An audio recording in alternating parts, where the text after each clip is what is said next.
Morning friends, अपेक्षा online English classes के YouTube channel पर मैं जयपुर से पंकज जोशी आपका हार्दिक स्वागत करता हूँ, हार्दिक अभिनंदन करता हूँ। आइए नेक्स्ट टेस्ट सीरीज की तरफ मूव करते हैं। आज की टेस्ट सीरीज में 30 क्वेश्चंस लिए हैं, डेली 30 क्वेश्चंस लेंगे हम, ताकि क्वेश्चंस की बढ़ोतरी हो और आप एक अच्छे प्लेटफॉर्म को गेन कर सके। आइए आज का पहला क्वेश्चन क्या कहता है। I can not that nasty fellow. Nasty का मतलब होता है खराब, और आपको यहाँ पर फ्रेजल वर्ब फाइंड आउट करनी है बर्दाश्त करने की, कि मैं उस खराब इंसान को बर्दाश्त नहीं कर सकता, ये कहना आपको। पुट ऑफ होता है स्थगित करना, आंसर नहीं होगा। कॉप विथ होता है हल करना, आंसर नहीं होगा। पुट अप टू कोई आंसर होता ही नहीं है, कोई फ्रेजल वर्ब नहीं होती है, इसलिए put up with is the right answer. तो बर्दाश्त करने की जो फ्रेजल वर्ब आएगी वो क्या आएगी, put up with. Put up with का मतलब बर्दाश्त करना। एंड्योर करने की सिमिलर वर्ड है पुट अप विथ, याद रहेगा, एग्जाम में आने की पूरी संभावना। पुट अप विथ का मतलब बर्दाश्त करना, एंड्योर का सिमिलर वर्ड, टॉलरेट की similar phrase put up with. आइए नेक्स्ट क्वेश्चन की तरफ। You should your bad habits of smoking. Smoking का मतलब धूम्रपान करना। आपको ऐसी फ्रेजल वर्ब ढूंढनी है जिसका मतलब होगा त्याग करना। यहाँ पर दो क्वेश्चन बनेंगे, यहाँ पर दो क्वेश्चन बनेंगे। गेट डाउन नीचे उतरना, गो आप कोई फ्रेज होती नहीं है। गिव इन का मतलब होगा हार जाना।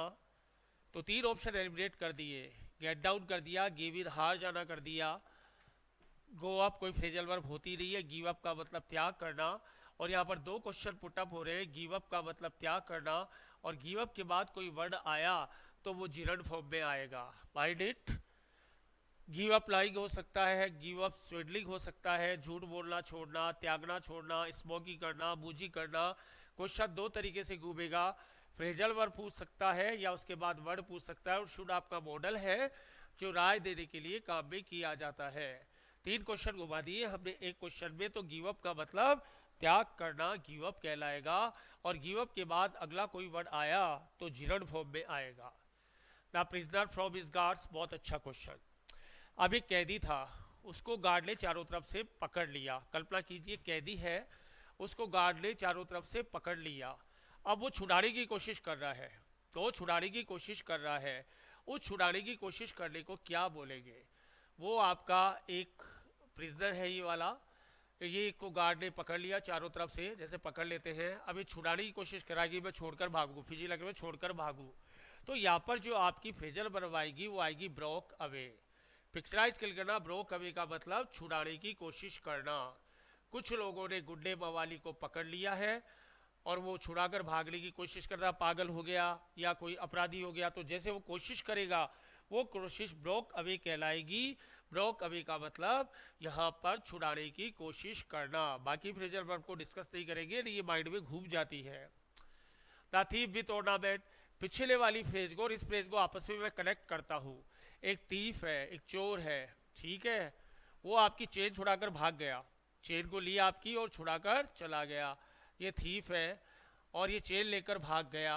अब ये चेन लेकर भागने को क्या बोलेंगे, वहां पर उसको बोलेंगे बेड ऑफ। ये थीफ क्या कर गया, चैन चुराई, चैन चुरा कर ये भाग गया, तो कोई चीज लेकर भागना बेड ऑफ कहलाएगी। आगे खड़े थे गार्ड, गार्ड ने इसको पकड़ लिया, पकड़ने की कोशिश की तो इसने ब्रोक अवे करने की कोशिश की। कहानी को पूरा बना लो। एक चोर चैन लेकर बेड ऑफ हुआ, गार्ड ने उसको पकड़ा, उसने ब्रोक अवे करने की कोशिश की। तो याद रहेगा बेड ऑफ और ब्रोक अवे, बेड ऑफ और ब्रोक अवे याद रहेगी कहानी। कहानी से फ्रेजल वर्ब याद होती है, डायरेक्ट आप इसका आंसर करेंगे तो आंसर कभी भी नहीं आएगा। तो thief bed of with ornaments, यहाँ पर बेड ऑफ आएगा, क्यों, क्योंकि वो लेकर भाग गया। अच्छा question. He gardening in spite of rain, वो बागवानी कर रहा है, वो बागवानी कर रहा है, क्या करने पर, बारिश के बावजूद भी, बारिश के बावजूद भी वो बागवानी कर रहा है। इन स्पाइट के साथ ऑफ आएगा, पहला क्वेश्चन। दूसरा क्वेश्चन है कौन सी फ्रेजल वर्ब आएगी और रेन के बाद क्या आर्टिकल आएगा कि नहीं आएगा। सबसे पहले तो मौसम के साथ कोई आर्टिकल नहीं आता है अपवादी दशाओं को छोड़कर, तो रेन से पहले जीरो आर्टिकल आएगा, कोई आर्टिकल नहीं आएगा। तो ये ऑप्शन खत्म आपका। जिसे कहते हैं कैरीड आउट के बारे में बातचीत करूंगा, ये ऑप्शन खत्म। अब कैरीड आउट और कैरीड ऑन में आप अंतर कर लेना, यहाँ पर कैरीड ऑन आएगा, कोई भी काम जारी रखना कैरीड ऑन आएगा। तो बोले कैरिड आउट क्या है? सपोज करिए इसके मालिक ने आदेश दिया कि साहब तुझे बागवानी करनी है, तो वो आदेश को कैरी आउट करेगा, आदेश को कैरी आउट करेगा और काम जारी रखने को कैरी ऑन आएगा। इन दोनों फ्रेजल वर्ब का आज ही अंतर कर लेना। हम कोर्ट के आदेश को कैरी आउट करते हैं, कोई भी कोर्ट का आदेश होता है, as a witness, as a कुछ भी, हम उसको कैरी आउट करते हैं। और कोई काम जारी रखते हैं उसको कैरी ऑन कहते हैं। तो सारी परिस्थितियों को देखते हुए सी आंसर आएगा, he carried on guarding in spite of rain से पहले कोई आर्टिकल नहीं। Question number 6, he was astonish the sad news. Astonish का मतलब होता है आश्चर्यचकित हो जाना। आश्चर्यचकित के सभी वर्ड के साथ प्रपोजिशन एट आएगा, चाहे वो एक्टिव वॉइस में हो चाहे वो पैसिव वॉइस में हो। आश्चर्यचकित के 8 वर्ड लेंगे, इसका एक फॉर्मूला बता देता हूं। फॉरेन के श्याम सुंदर मामा को देखकर आश्चर्यचकित, इन सारे वर्ड के साथ एक्टिव हो चाहे पैसिव हो प्रपोजिशन एट आएगा, पैसिव वॉइस में भी बाय नहीं आएगा। अच्छी तरीके से सुन लेना, पैसिव वॉइस में भी बाय नहीं आएगा। एक्टिव हो चाहे पैसिव हो, आश्चर्यचकित का कोई भी वर्ड आए प्रपोजिशन एट आएगा, पैसिव का सेंटेंस है, बाय नहीं आएगा। ये क्वेश्चन कई तरीके से घूमेगा तो थोड़ा सा अच्छे से कंट्रोल कर लेना। Sania was compensated the loss of her belonging of her airports. Belonging का मतलब आपका साथ सामान को बिलोंगिंग्स कहते हैं, ये वर्ब नहीं है। इसका मतलब सामान, और बिलोंगिंग जो होता है एज ए वर्ब कभी भी आईएनजी फॉर्म में नहीं आता है। दूसरा क्वेश्चन बिलोंग होता है, बिलोंगिंग जैसा कोई वर्ड नहीं होता है। इसमें एस लग गया, एस लग गया तो बिलोंगिंग का मतलब साथ सामान। तो सोनिया को मुआवजा दिया गया काहे के लिए? फॉर द लॉस ऑफ, जो उसका सामान खो गया था उसके लिए उसको मुआवजा दिया गया। क्वेश्चन बिलोंगिंग पे बना, क्वेश्चन कंपनसेट पर बना। पैसिव का सेंटेंस है क्योंकि वाज के साथ वर्ब की थर्ड फॉर्म है। कहानी को अच्छे से समझो, बहुत अच्छी कहानी है। He is thoroughly convergent the situation, वो माहौल से थरोली, थरोली का मतलब पूर्ण रूप से, थरोली का मतलब पूर्ण रूप से, वो माहौल से पूर्ण रूप से वाकिफ है। कंजर्वेंट के साथ ऐसा प्रपोजिशन बनना है आपको जिसका मतलब वाकिफ होना, जिसका मतलब अच्छी तरीके से जानता है वो। तो कन्वर्जेंट के साथ आप प्रपोजिशन विथ भरेंगे और एक फ्रेजल वर्ब पैदा होगी। कन्वर्जेंट विथ का मतलब वाकिफ होना, किसी चीज से अच्छी तरीके से समझने को बोलते हैं कन्वर्जेंट विथ। कन्वर्जेंट के साथ प्रपोजिशन विथ आएगा। He was charge whole series of crime, passive का सेंटेंस, उस पर चार्ज लगाया गया एक लंबी सारी क्राइम की श्रृंखला पर, तो आपका चार्ज के साथ प्रपोजिशन विथ आएगा। फ्रेंड्स याद रखना है, अक्यूज के साथ प्रपोजिशन ऑफ आता है, अक्यूज ऑफ करेंगे और चार्ज विथ करेंगे, याद रहेगा। चार्ज के साथ प्रपोजिशन विथ आएगा और अक्यूज के साथ प्रपोजिशन ऑफ आएगा। धीरे धीरे आराम से अपनी नॉलेज को बढ़ाना है। आज हमने क्वेश्चन की संख्या बढ़ा दी, 30 कर दी। I have great antipathy those who are hypocrites, मैं उन लोगों के प्रति नफरत रखता हूं जो आपका बहुत नफरत रखते हैं। दोज हु, पहले तो हु को पकड़ लो, ये काम आएगा। हु आर हिपोक्राइट्स, हिपोक्राइट्स का मतलब पाखंडी, तो मैं उन लोगों से घृणा रखता हूं जो थोड़े से पाखंडी है। यहाँ पर एंटीपैथी के साथ टू आएगा। एंटीपैथी हो चाहे अवर्जन हो चाहे एंटीडोट हो, घृणा का कोई भी वर्ड हो, अवर्जन हो, प्रपोजिशन टू आएगा और कंप्लीट फ्रेजल वर्ब बनेगी। एंटीपैथी टू का मतलब नफरत रखना, घृणा रखना, किसी चीज के प्रति अरुचि रखना। आइए क्वेश्चन नंबर 11 पर। Scarcely had he gone A policeman knocked at the door. Scarcely से क्वेश्चन चालू हुआ, स्कार्सली के बाद वर्ब आई, वर्ब के बाद सब्जेक्ट आया, सब्जेक्ट के बाद फिर main verb I, helping verb I, इसको कहते हैं इन्वर्जन। तो स्कार्सली से वाक्य शुरू होगा तो हेल्पिंग वर्ब का आना जरूरी है। और यहाँ पर कंजक्शन क्या आएगा? कंजक्शन वहन आएगा। स्कार्सली के साथ कंजक्शन वहन आएगा। हमारे 4 वर्ड आ जाएं, हमारी NSS, hardly, never, scarcely, seldom, तो कंजक्शन वहन आएगा। नोट्स में रिपीट कर लेना, हमारी एनएसएस के साथ कंजक्शन वहन आएगा। बहुत आदित्य, अदिति के कीवर्ड है आपका बोथ। कीवर्ड है आपका बोथ। क्या कहता है आपका कीवर्ड? आपसे कहता है बोथ के बाद हमेशा अलोंग विथ नहीं आता, एज वेल एज नहीं आता, टुगेदर विथ नहीं आता, एंड के बाद, बोथ के बाद हमेशा एंड आएगा। जब दो कर्ता एक काम करेंगे तो बोथ से आपका वाक्य शुरू होगा। तो बोथ के बाद फ्रेंड्स क्या आएगा? एंड आएगा, बोथ के बाद and. I doubt he was there, आपने बहुत अच्छे से यहाँ पर कंजक्शन दैट लगाया है और आपका आंसर एब्सोल्युटली गलत है। क्यों गलत है? क्योंकि यहाँ डाउट सकारात्मक है, डाउट सकारात्मक है। तो डाउट को जब सकारात्मक वाक्य में आए तो या तो कंजक्शन इफ आएगा या कंजक्शन वेदर आएगा, दैट कभी भी नहीं आएगा। डाउट की कहानी क्लियर? डाउट का वाक्य सकारात्मक है तो कंजक्शन इफ और वेदर दैट नहीं आएगा, दो की बात हम करेंगे नहीं। नेक्स्ट क्वेश्चन पर आइए।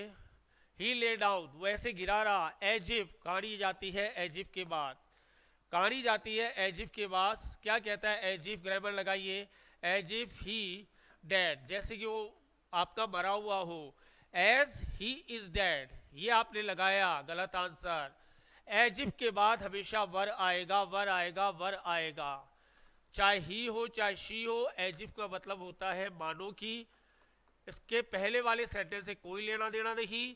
एज इफ के बाद हमेशा वर आएगा या हेड प्लस V3 आएगा। आज हेड प्लस V3 की जरूरत नहीं है, आज जरूरत है वर की। ही के बाद वर आएगा। यदि आपने आंसर वर लिखा है तो आप अपने आप को मार्क्स दे सकते हैं, नहीं तो सजा यही है कि इस क्वेश्चन को 3 बार लिखें, खुद का पनिशमेंट खुद को। No sooner it began to rain, no sooner वाक्य में आ गया, ग्रामर लगाइए। नो सूदर वाक्य में आ गया तो सबसे पहले तो आप इन्वर्जन लगाएंगे। इन्वर्जन का मतलब हेल्पिंग वर्ब पहले, उसके बाद सब्जेक्ट, उसके बाद मेन वर्ब। तो डिड आई स्टार्टेड नहीं हो सकता, आई डिड स्टार्टेड नहीं हो सकता, आई हैड स्टार्टेड नहीं हो सकता, हैड आई स्टार्टेड होगा और कंजक्शन देन आएगा। कंजक्शन आपका देन आएगा और हेल्पिंग वर्ब के पहले आएगी had I started. No sooner had I started, जैसे ही मैंने शुरू किया, देन तब इट बिगेन टू रेन, बारिश होने लगी। तो नो सूदर के साथ कंजक्शन देन और इन्वर्जन का प्रयोग, हमारी एनएसएस के साथ इन्वर्जन का प्रयोग। और आपका next, Ajit not only pass A scholarship, not only वाक्य में आ गया तो उसका जुड़वा भाई आता है बट आल्सो। नॉट ओनली के अलावा बट आल्सो कुछ आएगा नहीं, तो बट आल्सो किस, बट आल्सो यूज करना पड़ेगा। यहाँ पर नॉट ओनली के बाद पास्ट है तो बट आल्सो के बाद भी V2 होगी, but also one. Ajit not only past, Ajit केवल पास ही नहीं हुआ, but also one A scholarship, बल्कि उसने एक स्कॉलरशिप भी हासिल की थी, जीती थी। ये वाक्य का मतलब है। तो नॉट ओनली के बाद क्या आएगा? नॉट ओनली के बाद बट आएगा। He can travel by land, लगाइए ग्रामर। ग्रामर क्या कहती है? वो ट्रेवल जमीन से यात्रा कर सकता है, मतलब बस वगैरह से, और बाय एयर भी यात्रा कर सकता है। तो बाय लैंड के बीच में आर्टिकल नहीं आया, तो बाय एयर के बीच में भी आर्टिकल नहीं आएगा, गलत ऑप्शन, गलत ऑप्शन। एंड बाय एयर होगा नहीं, तो यहाँ पर कंजक्शन और आएगा और सिर्फ बाय एयर आएगा, बाय द एयर गलत है। रूल क्या कहता है? बाय के बाद कोई भी ट्रांसपोर्टेशन का साधन हो तो बाय और उसके बीच में कभी भी आर्टिकल नहीं आता है। थरोली ग्रामर को एनालाइज करना है, पढ़ते वक्त 2 नेत्र खोलने हैं, एग्जाम देते वक्त त्रिनेत्र खोलना है, जिससे आपका तांडव मचे और सब कुछ भस्म हो जाए और आपके पास विजय पताका आ जाए। He waited for me the train arrive, उसने मेरा इंतजार किया जब तक ट्रेन नहीं आई। क्या भराया आपने? आपने भराया यहाँ पर, क्या भरा है मैं नहीं कह सकता, लेकिन यदि आपने अनलेस भरा है तो गलत है, टिल भरा है तो गलत है, वैन भरा है तो गलत है। यदि आपने अनटिल भरा है तो सही है, क्योंकि समय की शर्त है और समय की शर्त के साथ अनटिल सबसे पहले आता है। अनटिल नहीं होता तो टिल भी आ सकता था, टिल एक प्रपोजिशन भी है और कंजक्शन भी है। टिल भी नहीं होता तब आपका अनलेस आ सकता था, लेकिन आज यहाँ पर अनटिल सबसे पहले आएगा क्योंकि ये यहाँ पर सुशोभित होता है। Next, his brother fled away, उसका भाई भाग गया।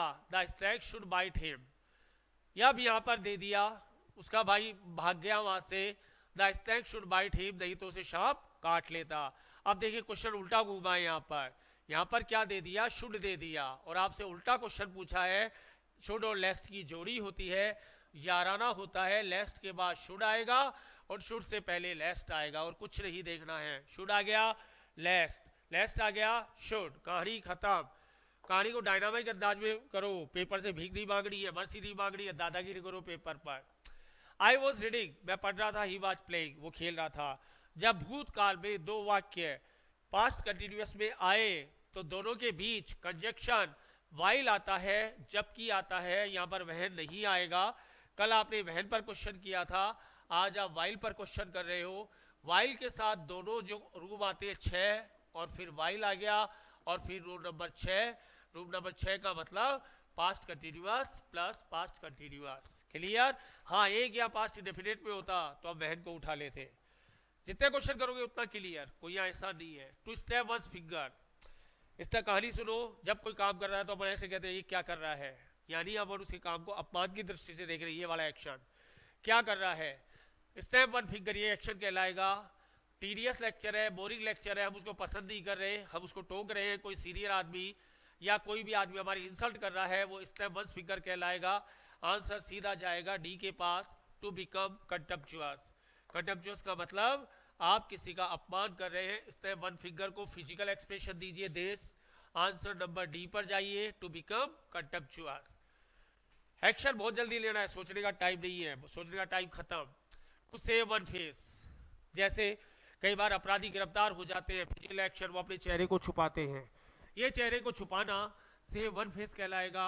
हिंट दिया रानी पद्मिनी ने, जोवर किया था अपनी इज्जत बचाने के लिए, अपने ग्रेस को बचाने के लिए, यो मान लीजिए टू वे डिस्ग्रेस को बोलेंगे आप सेव वन फेस, यानी अपनी डिग्निटी को कायम रखना। नेक्स्ट पर आइए। To get into hot water, कैसे? कोई लड़का अपनी प्रेमिका से मिलने जा रहा है, सपोज सीढ़ियां चढ़ गया, उसका फादर उस पर गरम गरम पानी डालता है। पहले होता था जब वो किले पे चढ़ते थे तब लोग तो शत्रु पानी डालते थे, मैंने कहानी को थोड़ा चेंज कर दिया। तो हॉट वाटर में फंस गया, उधर प्रेमिका इधर गर्म पानी, ये क्या करे? हिंट देखिए, एक लड़की को छेड़ दिया जो किसी हुलिगन की रिश्तेदार है, तो गेट इनटू हॉट वाटर हो गया। आंसर नंबर जाएगा सीधा सीधा किसके पास? आंसर जाएगा मुसीबत में पड़ जाना, to get into trouble. Get into trouble को क्या बोलेंगे आप? To get into hot water, to get into trouble. Next आइए। To be blowing in money, to be blowing money का मतलब होता है मालामाल होना, पैसे में होना। वलो का मतलब गोल गोल रोल ये होना, रोटेट होना। वलो इन मनी का मतलब मालामाल होना। बिजनेस टाइकून अनिल अंबानी क्या कर रहा है? मालामाल है, पैसे भी खेल रहा है। आंसर फाइंड आउट करिए यहाँ पर। टू आपका टू डे ड्रीम नहीं होगा, टू परप्लेक्स नहीं होगा, टू मीट वंस डेथ नहीं होगा, to find in comfortable position, यह हटा देना। To find in comfortable position, ये आंसर सही है। कंफर्टेबल बहुत ही ऐशो आराम की जिंदगी, बहुत ही बढ़िया जिंदगी को बोलेंगे find in comfortable position. Hush up money, hush up money का मतलब होगा आपका, जिसे कहते हैं कोई भी गुप्त मामला छिपाने के लिए क्या बोलेंगे? हशप मनी। हश का मतलब छिपाना। पुलिस को जो रिश्वत दी जाती है वो हशप मनी कहलाती है। To give to the police hush up अगर मगर मैटर, गुप्त मामला छिपाने के लिए, दबाने के लिए जो आपका पुलिस को दी जाती है वो हश मनी कहलाती है, वो रिश्वत कहलाती है। आंसर फाइंड सी पर जाएगा। टू ब्राइब, किसी को रिश्वत देना, किसी की मुट्ठी गर्म करना, हशप मनी कहलाएगा। ब्राइब पे टू सिक्योर साइलेंस, भाई चुप रहो, मामले को दबा दो, एफआर लगा दो। To pull one socks up, पहले एक खेल होता था रेस वाला, उसमें अलग मोजे पहने जाते थे, तो जैसे ही रेस का टाइम होता था वो मोजे को ऊपर कर लेते थे, यानी थोड़ा भाई हम तैयार है, रेडी है।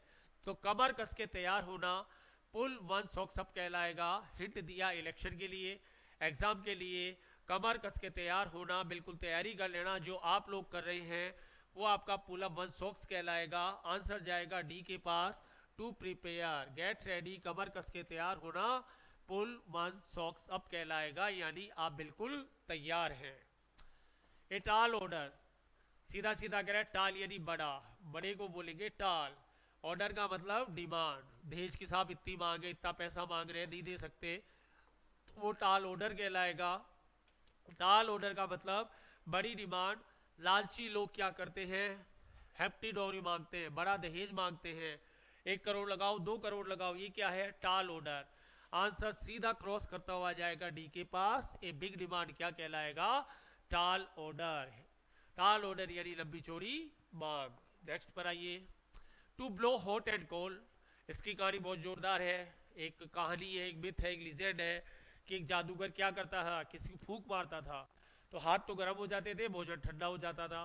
तो ब्लो हॉट एंड कोल्ड को यहाँ पर उठा कि कोई आदमी डावाडोल है, इनकंसिस्टेंट है, यानी उसे खुद को भी पता नहीं कि मेरा डिसीजन क्या है, वो to blow hot and cold कहलाएगा। जैसे एक एस्पिरेंट है, ड्यूरिंग कॉम्पिटिशन डावाडोल ही रहता है, उसे पता नहीं मेरी जॉब लगेगी, वो सारे फार्म भर देता है, to blow hot and cold. उसे ये पता नहीं है कि मुझे क्या करना है, to blow hot and cold. तो आंसर नंबर आएगा टू बी इनकंसिस्टेंट, मतलब तो अस्थिर है, उसे पता नहीं कि वो क्या कर रहा है क्या नहीं कर रहा। एक अच्छी phrase. To see eye to eye with, ये भी कहानी अच्छी है। पुराने जमाने में काफी पहले चर्च के बाहर जो गार्ड होते थे वो एक ही रिदम में जो है प्रेयर किया करते थे भगवान से, यानी एकमत होते थे, वो सहमत होते थे। हमने एग्जाम्पल लिया, जब डाकू बैंक में एंटर करते हैं तिजोरी लूटने के लिए तो सहमत होकर जाते हैं कि तू ऐसे करना, तू ऐसे करना, तू ऐसे करना, बोलते नहीं है, वो आंखों ही आंखों में इशारा करते हैं। उस कहानी को कहते हैं to see eye to eye with. Answer number जाएगा सीधा सीधा एग्री के पास। एग्री का मतलब होगा आपका सहमत होना। Answer number to see eye to eye with, किसी से सहमत होना। और आज का आखिरी question, to bite one's lips, जैसा आपने देखा होगा जब अपने क्रोध की भावना को शो नहीं कर पाते किसी भी वजह से तो होठों को काट लेते हैं। वो हमारा अंदरूनी गुस्सा होता है, फिजिकल एक्सप्रेशन होता है। बाइट का मतलब काटना, लिप्स का मतलब आपका जिसे कहते हैं होठ। तो अंदरूनी जो होठ काटना है, होठों को काट लेना, गुस्सा शो करने को है। जैसे व्हेन समवन मर्टिफाई अस, कोई हमारा अपमान करता है तो बोलते कुछ भी नहीं है, एक गुस्सा इतनी तेज आता है, लेकिन उस गुस्सों को दबाने का शारीरिक प्रतिक्रिया है होठों को काट लेना। या when someone makes fun of us, कोई हमारी मजाक उड़ाता है, हम बोल सही सकते, कोई सिनेरियो के ग्रेविटी के कारण बोल नहीं सकते, लेकिन हमारा फिजिकल एक्सप्रेशन होता है बाइट वंस लिप्स, जिसकी कल वाली फ्रेज थी फोम एट द माउथ। दोनों को कनेक्शन दे दो, गुस्सा होना और सीधे चले जाओ आप आंसर नंबर डी के पास। एग्री होने का मतलब वाइट वंस लिप्स और फोम एट द माउथ। ये हमारी 30 क्वेश्चन की टेस्ट सीरीज थी। 30 क्वेश्चन ही लेंगे ताकि आपके एग्जामिनेशन में इसकी संख्या बढ़े। आप इसे रिपीट कर दिए, सोल्यूशन मैं पीडीएफ के थ्रू भेज दूंगा और मंडे से केवल रजिस्टर्ड लोगों की ही क्लास होगी, बाकी हमारा सीक्वेंस चलेगा डेली का। बहुत शानदार, आप इसे अपडेट करिए क्योंकि टारगेट है 75 of 75। Thank you very much for today.